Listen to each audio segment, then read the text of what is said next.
करोड़ों स्वतंत्रता सेनानियों और देशवासियों के सपने, आकांक्षाओं और उम्मीद का आईना है हमारा संविधान। हमारे संविधान की ये बहुत बड़ी विशेषता है कि संविधान की मूल प्रति को टाइप नहीं किया गया था, बल्कि हाथ से लिखा गया था। संविधान मूल रूप से हिंदी और अंग्रेजी दोनों ही भाषाओं में लिखा गया था, और जब भारतीय संविधान बनकर प्रिंट होने के लिए तैयार हो रहा था, तब जवाहरलाल नेहरू की इच्छा हुई कि हमारा संविधान एक बहुत ही सुंदर लेखनी में लिखा दस्तावेज होना चाहिए।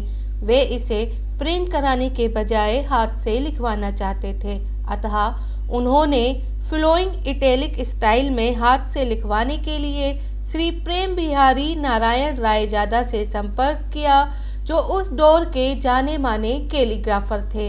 वे दिल्ली के रहने वाले थे और उनका जन्म 17 दिसंबर 1901 को हुआ था। बचपन में ही उनके माता पिता की मृत्यु हो गई थी और उनकी परवरिश उनके दादा मास्टर राम प्रसाद जी सक्सेना और चाचा महाशय चतुर बिहारी नारायण सक्सेना ने की थी। प्रेम बिहारी रायजादा ने दिल्ली के सेंट स्टीफन कॉलेज से ग्रेजुएशन पास करने के बाद कैलीग्राफिक आर्ट में मास्टर हुए थे। सुलेख या कैलीग्राफिक एक अक्षर कला है। श्री रायजादा ने सुलेख कला अपने दादा श्री राम प्रसाद से सीखी थी।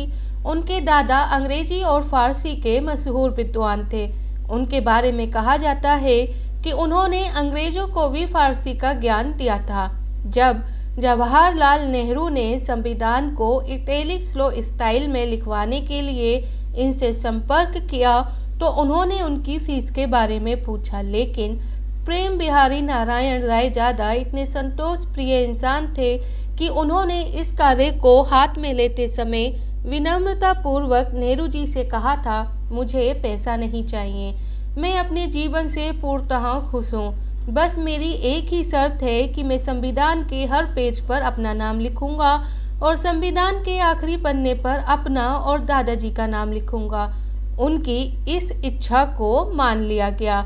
उन्हें संविधान हॉल में एक कमरा दिया गया, जिसे अब कॉन्स्टिट्यूशन क्लब कहा जाता है, जहां अपनी निःशुल्क सेवाएं देकर उन्होंने 6 महीने में इस अनमोल काम को पूरा किया।